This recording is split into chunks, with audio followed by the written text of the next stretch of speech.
Assalamualaikum warahmatullahi wabarakatuh. Salam sejahtera, salam persaudaraan, salam Nusantara. Malam ini saya kedatangan tamu, yaitu Bapak Ustadz Ahmad yang kemarin sempat ikut dengan tim Adi Misteri untuk survei lokasi di wilayah Kendeki. Jadi malam ini beliau datang bersilaturahim untuk bisa berkomunikasi atau ingin bertanya mungkin, makanya saya buatkan konten ini agar supaya pertanyaan Ustadz tidak hanya sebatas Ustadz yang tahu, tapi teman-teman di rumah juga mungkin bisa terwakili dari pertanyaan Ustadz nanti, agar supaya, karena saya ingin menjabarkan sesuai dengan pertanyaan Ustadz apa yang harus Ustadz tanyakan. Insya Allah saya akan menjawab sesuai dengan potensi ataupun bidang yang saya geluti saat ini. Jadi harapan dan doa untuk teman-teman di rumah, siapapun Anda, pemirsa ataupun pecinta di Misteri 212, semoga selalu dimurahkan rezekinya, rezeki yang barokah, disehatkan diri dan keluarga, dan dijauhkan dari segala macam marbahaya. Amin.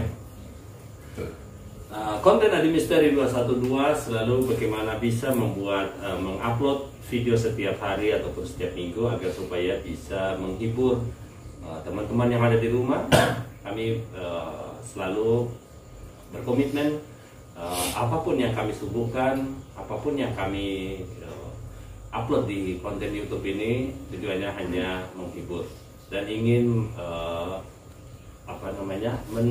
membuka kembali mindset pikiran kita yang selalu mungkin tersugesti dengan hal-hal yang sifatnya horor, mistik. Maka tim Adi Misteri 212 hadir untuk agar supaya kita tidak terlalu tersugesti dan tidak terlalu termindset di dalam pikiran kita bahwa makhluk halus atau makhluk astral yang hidup berdampingan dengan kita menjadikan kita paranoid ataupun ketakutan.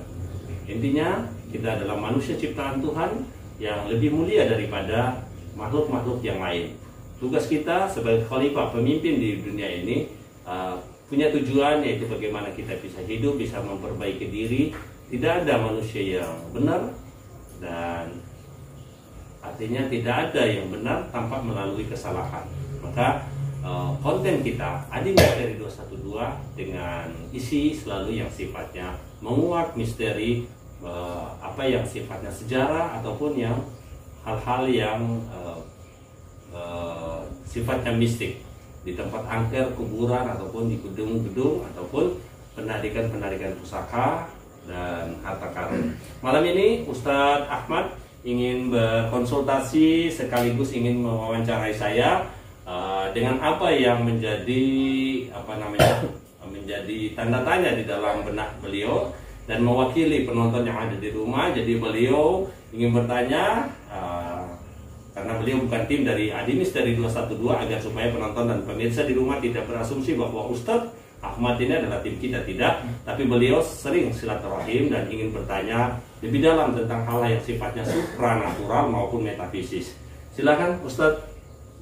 Oke, terima kasih atas kesempatan Abang Misteri yang memberikan kepada saya. Jadi saya datang kemari sengaja untuk bersilaturahim, silaturahim sekaligus untuk bagaimana menanyakan hal-hal yang bersifat supernatural, metafisika atau mistis yang sekarang bagaimana berkembang asumsi di masyarakat bahwa hal-hal mistis ini terkesan seram, horor dan sebagainya. Baik, saya akan langsung bertanya kepada Abang Misteri. Menurut Abang, kira-kira bagaimana penjabaran apa sih sebenarnya ilmu atau istilah-istilah metafisika atau supernatural itu sendiri? Mungkin lebih jauh Abang bisa menjelaskan kepada teman-teman juga penggemar setia Adi Misteri bahwa apa sih sebenarnya penjabaran daripada ilmu metafisika atau supernatural itu sendiri? Pertanyaannya yang bersifat suprametafisika atau supranatural dan metafisika. Alhamdulillah Ustadz mau bertanya sehingga untuk menghilangkan asumsi bahwa supranatural itu berhubungan dengan mistik. Jadi gini, kita ada sifatnya rasional, yang logika ilmiah, sifatnya material. Rasional, kesadaran pola pikir kita untuk melihat sesuatu yang kita lihat dengan mata, kita pikirkan, kemudian kita asumsikan di dalam pikiran. Kemudian di hati kita ada namanya spiritual, ada rasional, ada spiritual, ada kanuragan, ada kadikjayaan, ada siang, ada malam, ada laki, ada perempuan. Dunia ini ada penuh dengan sifatnya berpasang-pasangan, Ustaz. Jadi ada supranatural, ada metafisis. Jadi kalau yang sifatnya keilmuan itu umum, luas. Jadi contoh ilmu kedokteran, ada dokter spesialis ahli dalam, ada spesialis ahli gigi. Jadi kalau di dalam supranatural, supra itu adalah super, Ustaz. Super, kalau kita artikan berarti kekuatan, ya kan? Kalau natural sifatnya alam. Jadi supranatural adalah kekuatan alam. Nah, kekuatan alam itu ada di dalam diri kita. Nah, dikala kita masuk ke dalam diri, itu sifatnya metafisis, yang sifatnya spiritual. Jadi supranatural itu tidak berhubungan dengan mistik, Ustaz. Jadi supra itu kekuatan, natural itu adalah alam. Di mana kita mau mengolah isi alam yang terbagi menjadi 4 unsur elemen itu tadi, yaitu api, air, tanah, angin. Kalau di dalam Islam ada namanya, kalau di dalam secara harfiah diri ya, ada namanya nafsu, mu'amanah, mu'amalah, mutmainah, ya kan? 4 anasir di dalam diri. Nah, itulah sifatnya supranatural, kekuatan yang kita olah, apa itu dengan meditasi, apa itu dengan gerakan silat ataupun kanuragan, itu sifatnya kekuatan alam yang kita olah di dalam diri kita. Kemudian kita akan masuk ke dalam diri, ke dalam tubuh yang paling dalam, yang namanya metafisis. Metafisis itu adalah pengkajian dan pendalaman isi kekuatan alam itu sendiri. Contoh, bumi kita itu, di mana ada fenomena, itulah kekuatan alam. Contoh seperti tsunami, gempa, kemudian angin topan, apas kebakaran, itu sifatnya supranatural. Supra, kekuatan natural alam. Gejolak alam dikala dia mau terjadi, maka tanpa menghitung menit, contoh tsunami, angin topan, angin puting beliung, itu kekuatan alam yang terjadi gesekan partikel-partikelnya sehingga terjadi seperti itu. Kemudian kita masuk kepada metafisis. Ya. Jadi metafisis itu sifatnya spiritual, sifatnya fisika, isi alam, ya kan? Isi alam. Jadi metafisis yaitu pengolahan kekuatan namanya batin. Kalau supranatural kita olah secara kanuragan badan kita, kalau metafisis kita olah secara alam bawah sadar kita, namanya hati, Ustaz. Jadi contoh Ustaz ingin melakukan tenaga dalam atau apa. Jadi tenaga dalam itu kekuatan yang ada di dalam metafisis kita, kekuatan yang ada dalam diri kita yang kita olah untuk kita keluarkan. Bukan dengan gerakan-gerakan apapun, tidak ada. Karena sifatnya tenaga dalam itu inner power atau kekuatan diri gitu. Ada di dalam, berletak wadahnya itu di tempat namanya lataif jantung. Namanya latifah ada di sini. Kemudian ada lataif ruh. Karena kekuatan batin ini tanpa ada kekuatan tenaga dalam, inner power, tenaga inti, maka batin kita tidak bakal bisa kita manfaatkan, Ustaz. Gitu. Jadi penjabaran tentang supranatural dan penjabaran tentang metafisis. Jadi harus kita bedakan mana ilmu supranatural, mana ilmu metafisis. Tapi di umumnya masyarakat kita sudah tersugesti bahwa supranatural itu berhubungan dengan mistik, Ustaz. Ya, padahal supranatural itu seperti Ustaz meditasi, menyerap energi alam, kemudian mengolah kekuatan tenaga dalam ataupun yang sifatnya supranatural. Terus apalagi nih Ustaz? Pertanyaan. Kira-kira menurut alam misteri, apakah dalam pandangan seperti saya seorang muslim, ada hubungan pandangan agama kepada pandangan metafisika itu sendiri? Apakah ada hubungan saling keterkaitan atau agak bertolak belakang? Ya. Jadi gini, di mana Ustadz menekuni ilmu agama, jadi konsep keilmuan agama itu Ustadz pelajari apa itu di pesantren, ya kan Ustadz ya? Ustadz mendalami kitab kuning, nahwu segala macam, ya kan? Belajar tentang bagaimana bisa memahami hadis maupun Quran. Jadi gini, ilmu dan agama mempunyai tujuan sangat berbeda, Ustadz. Gitu kan? Kadang ada orang yang fanatik, yang melihat bahwa kekuatan natural itu ada unsurnya dari jin, dari segala macam. Ini terlalu apa ya? Apa namanya?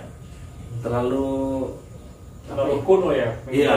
Karena kan artinya tabu hal yang bersifatnya jadi gini, mitos, gitu. Seorang mekanik motor dia tidak bisa mengkomplain seorang mekanik HP. Karena kerusakan HP itu orang mekanik motor tidak tahu, Ustaz. Begitupun sebaliknya, motor tidak mungkin orang HP mau perbaiki karena dia tidak mengerti tentang jeroan ataupun spare part yang ada di dalam kerusakan motor itu sendiri. Jadi kadang begini, banyak orang tahu sok ngerti, dan banyak orang ngerti sok paham. Akhirnya apa? Gagal paham. Ustaz. Belum tentu kita itu tahu ngerti, dan belum tentu kita itu ngerti paham. Sehingga apa? Gagal paham yang paling banyak. Jadi hal-hal yang sifat supra metafisika itu tidak ada hubungan dengan agama, tapi pondasinya adalah agama. Tanpa kita belajar supra metafisika, kita belajar tentang alam dengan isi alam itu sendiri yang ada di dalam tubuh kita ini, ya tahu Ustaz? Namun tanpa ada basic ataupun pondasi agama ini hancur, gitu Ustaz. Jadi kita berilmu punya agama, tapi kalau agama tanpa ilmu hancur, dan ilmu tanpa agama pun hancur. Nah, alhamdulillah kita dilahirkan dan ditakdirkan Allah menjadi seorang yang muslim. Jadi kita punya konsep dasar, yaitu dalil-dalil yang ada dalam Al-Quran. Al-Quran mengatakan begini, tidak boleh, ya kan? Begitu tidak boleh. Jadi kita harus mengikuti. Maka di dalam ajaran para wali Allah juga ada yang namanya sifatnya rinui atau laduni, di mana itu kita bisa dapat dan di mana kita harus istiqomah, kita sabar, ikhlas untuk melakoni atau menjalaninya, Ustaz. Karena untuk mempelajari hal-hal yang sifatnya itu memang agak susah, gitu. Jadi tidak mudah. Contoh dokter pun untuk bisa mendapatkan gelar seorang dokter, dia harus kuliah dulu, kemudian harus ini, harus itu, sehingga dia bisa praktek untuk dokter. Begitupun dalam hal supra metafisika. Tapi umumnya yang saat itu, Ustaz, dia ngaku, dia belajar agama, dia ngaji, apa semua. Tapi semua dia sudah bisa mengobati, dia sudah bisa mengerti, oh ini punya orang yang sakit contohnya, ya kan Ustaz. Oh ini musyrik, ini apa? Ini keliru, Ustaz. Nah, jadi kita bisa melihat sesuai kacamata yang kita pelajari. Tapi kalau kita tidak pelajari itu, jangan kita selalu mengkultuskan orang hal-hal yang sifatnya negatif, gitu. Yang mungkin yang saya tahu mereka tidak tahu, dan mereka tahu saya tidak tahu. Jadi kalau yang sifatnya keilmuan itu umum. Jadi tidak ada hubungan dengan agama. Tapi kalau tanpa agama, ilmu tanpa agama ini hancur, Ustaz, ya kan? Dokter, contoh, dia bagian bedah operasi, tanpa dia punya keimanan dan agama, dia bisa borok leher orang di dalam, gitu. Nah, gitu. Itu contohnya, Ustaz. Jadi bisa dibilang antara ilmu metafisika dan ilmu supranatural juga ada hubungan dengan agama, tapi artinya tidak saling ini. Tapi artinya di situ hubungannya itu dasarnya. Dasarnya ilmu ini harus dengan agama, ya. Gini. Jadi gini, Ustaz, ya. Karena Allah menciptakan kita manusia itu sudah diberikan namanya akal dan ilmu. Akal untuk berpikir, ilmu itu untuk merenungkan. Maka di mana kita mau berpikir dengan alam kesadaran, maka timbullah namanya kecerdasan. Bukan kepintaran, tapi kecerdasan. Kita menggali kesadaran otak kita, bahwa otak kita ada 3 fase, otak besar, apa fungsi sensor motorik, otak penggerak, itu harus kita pelajari dulu sehingga kita masuk ke dalam dunia spiritual. Dunia spiritual itu tidak bakal bisa kita logikakan, tidak bisa kita ilmiahkan karena dia bersifat spiritual. Gitu, Ustaz. Jadi bisa dibilang kesimpulannya antara ilmu agama sifatnya juga medis atau spiritual bisa disimpulkan seperti ilmu yang ilmiah, alamiah dan juga ilahiyah. Ini dikatakan bisa seperti itu bahasa kerennya, ya. Bang Misteri, ya. Gitu. Jadi yang sifatnya ilahiyah itu adalah doa. Kekuatan sifatnya metafisik atau spiritual. Kemudian alamiah, kita harus mengkaji secara logika apakah ini masuk akal atau tidak, ini rasional atau tidak. Jangan Ustadz nanti mendeteksi penyakit pasien, Ustadz tidak bisa menjabarkan sebab musabab penyakitnya, namun Ustadz langsung mengatakan ini adalah penyakit orang sayang, ini diguna-guna, padahal penyakit itu ada sebab dan musabab. Berarti langsung menjustifikasi. Tidak bisa. Nah, harus kita lebih matang, lebih profesional lagi dalam hal itu. Jadi kita tidak bisa langsung melihat dari apa yang terjadi, tapi mengapa itu bisa terjadi, itu yang harus kita jelaskan dulu. Dan jadi seorang ahli pengobatan juga Ustadz, contoh gini, kalau Ustadz ingin jadi seorang mekanik, Ustadz harus kuasai dulu, kuasai mana businya, mana pistonnya, mana. Tapi kalau Ustadz tidak menguasai itu, kemudian Ustadz langsung berasumsi bahwa motor ini rusak di sini, itu bisa keliru. Gitu. Makanya dari seorang pengobat atau ahli spiritual, dia harus mengerti dulu.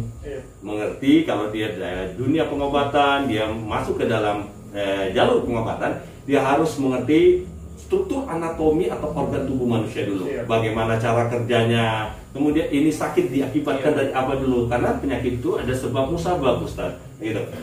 Silakan Abang Hadi, ada pertanyaan? Kalau untuk Hadi Bang, kemarin kan ada yang tanya.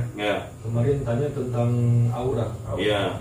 Karena banyak yang penasaran, tapi dibilang nanti mau sekali satu waktu mau bikin video penjabaran langsung dari Abang bagaimana tentang yang aura yang kadang orang bilang ada yang aura tubuh, baru ada yang aura alam. Itu gimana Bang? Oke. Teman-teman di rumah, penonton siapapun Anda, mewakili Bang Hadi, mewakili pertanyaan Anda langsung ke saya. Jadi gini, kalau bumi itu namanya aurora. Bumi memancarkan aurora. Aurora itu hasil daripada partikel energi yang ada di dalam bumi itu sendiri, ya kan?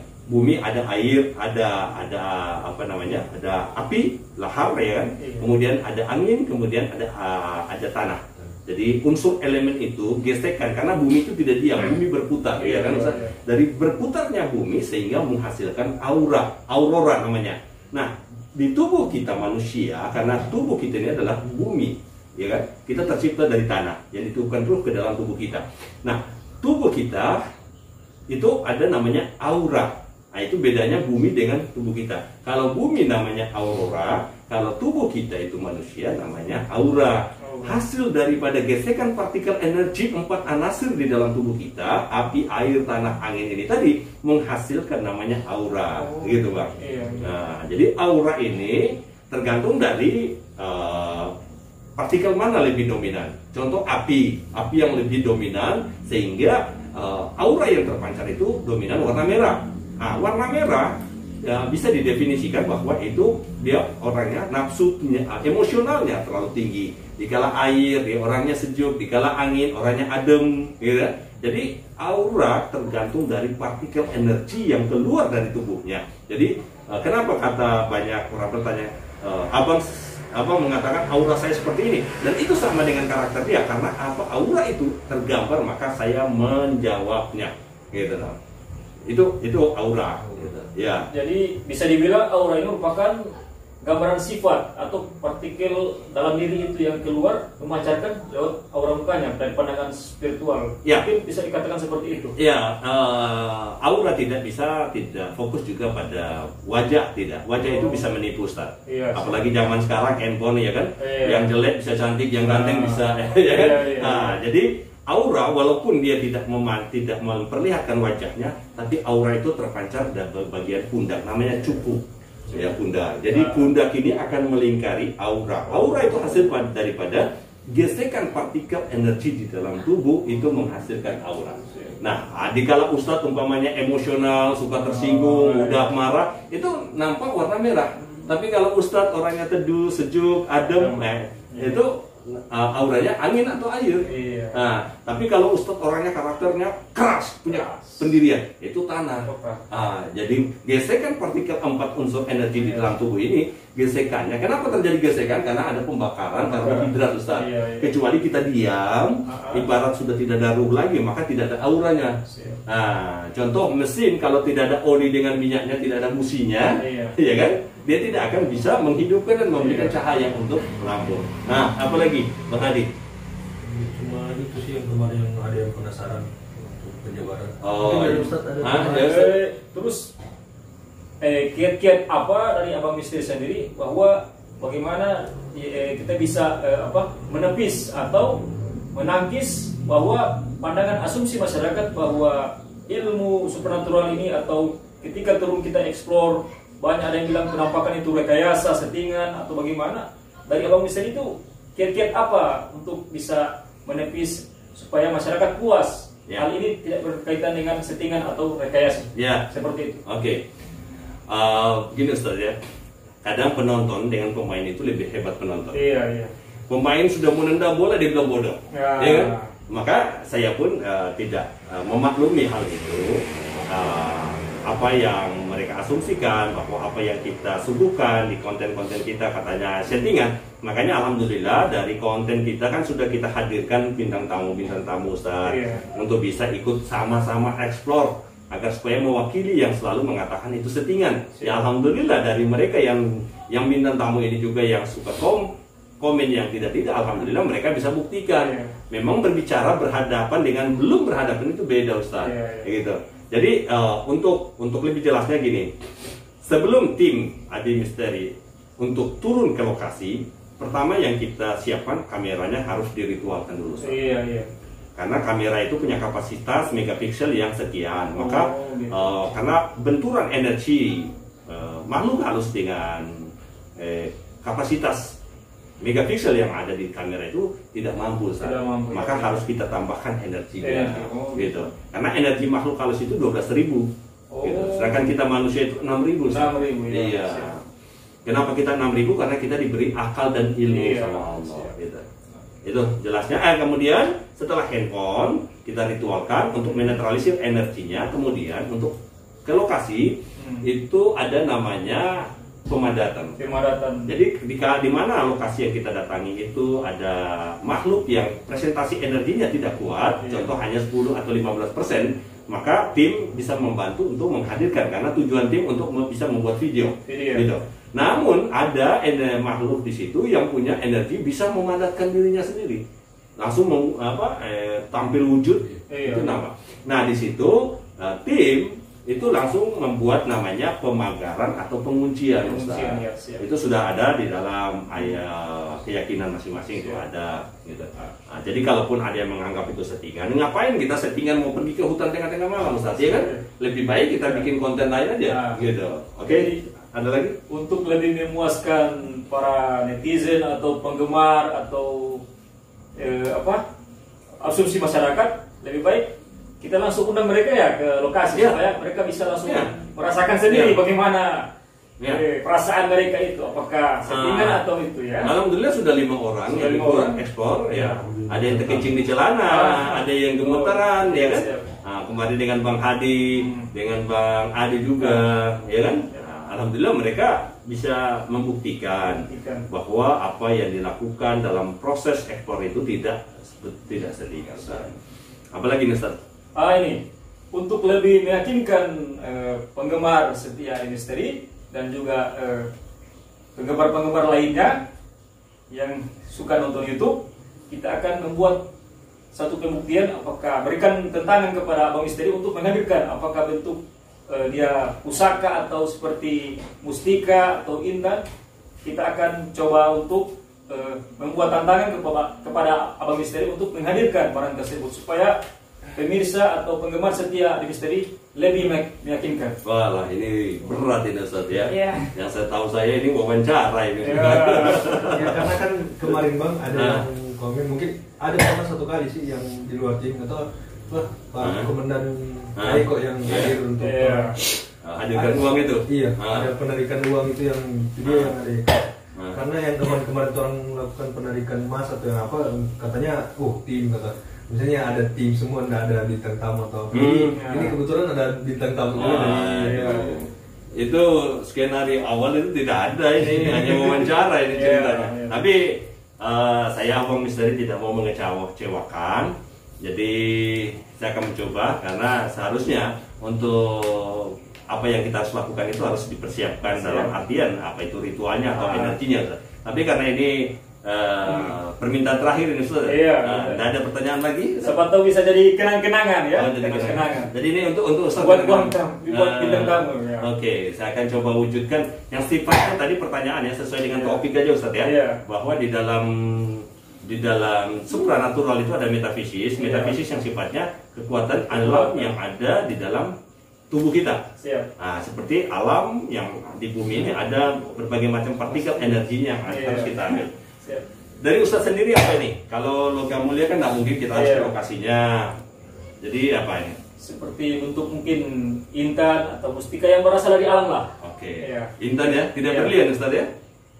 Tergantung dari abang istri sendiri. Kalau saya mantas saja. Yang penting ada yang bisa dihadirkan sebagai bukti saja dan kenang-kenangan. Oke. Karena ini Bang Hadi kan masuk tim kita karena Ustadz bukan tim, hanya bintang tamu yang silaturahim, maka saya akan coba mudah-mudahan Allah ridho malam ini juga. Amin, amin.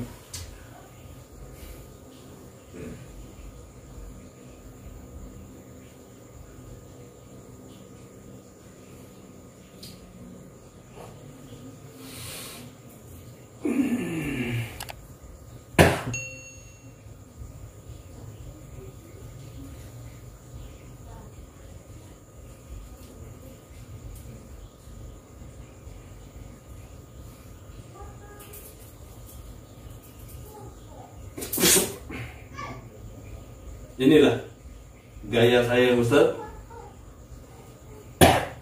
Saya sudah menarik sesuatu yang tidak mungkin itu terjadi. Siap. Secara kacamata, pandangan rasional, Ustadz hanya melihat gerakan tangan saya, namun saya mengambil sesuatu yang jauh dari dimensi alam kita, yaitu dari alam astral. Di tangan saya sudah ada sesuatu yang Ustadz inginkan. Inginkan ya Ustadz ya?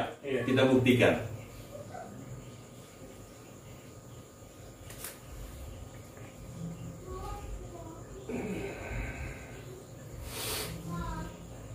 Kameranya bisa didekatkan ini kamera. Tidak ada kayak saya. Ini asli ya. Ini tangannya Ustadz kosong. Masih kosong saya ya. Bolak-balik Ustadz. Iya. Angkat tangan. Angkat tangan ya. Tangannya aja gitu. Iya. Kasih dulu. Tidak ada ya. Angkat tangan. Takut dicincin nanti Ustadz sama Ustadz. Ini kosong ya. Oke. Supaya menghilangkan asumsi bahwa settingan atau apa.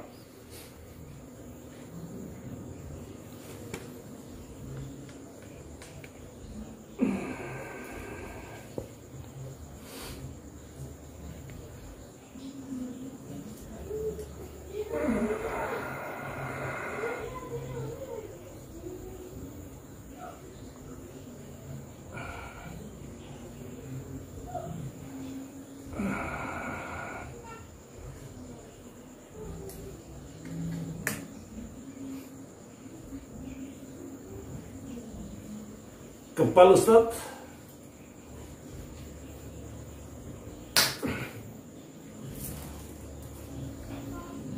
Ya, ini dia. Masya Allah. Alhamdulillah ya. Ya. Ini intan. Karena asli. permintaannya Ustadz, ya. Jadi Coba Ustadz dipegang Ustadz. Pegang-pegang begini Ustadz. Ya, itu keren ya. Ini intan ya.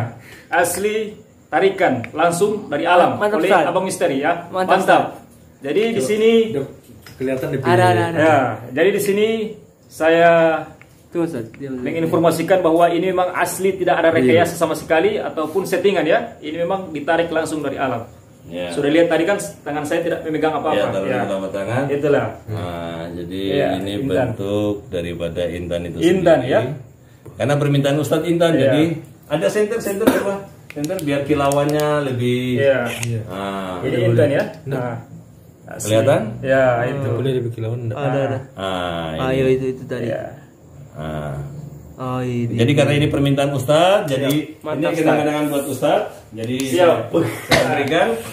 Ya. Terima kasih Abang Misteri, jadi tidak sia-sia ya. Nah. Saya silaturahmi. Jadi juga. nanti kalau Ya. mau wawancara Ya. harus bilang dulu supaya saya siapkan ini. Harus siap. tiba-tiba di akhir cerita Alhamdulillah. sudah minta kenang-kenangan. Iya. Nah, jadi terima kasih teman-teman di rumah. Semoga teman-teman pemirsa agar bisa membedakan sesuatu apa yang dipertanyakan tadi, Iya. biar lebih wawasan pola pikir kita lebih cerdas lagi untuk memahami sesuatu yang masih tabu mungkin di dalam pemahaman kita. Terima kasih dari kami tim Adi Misteri.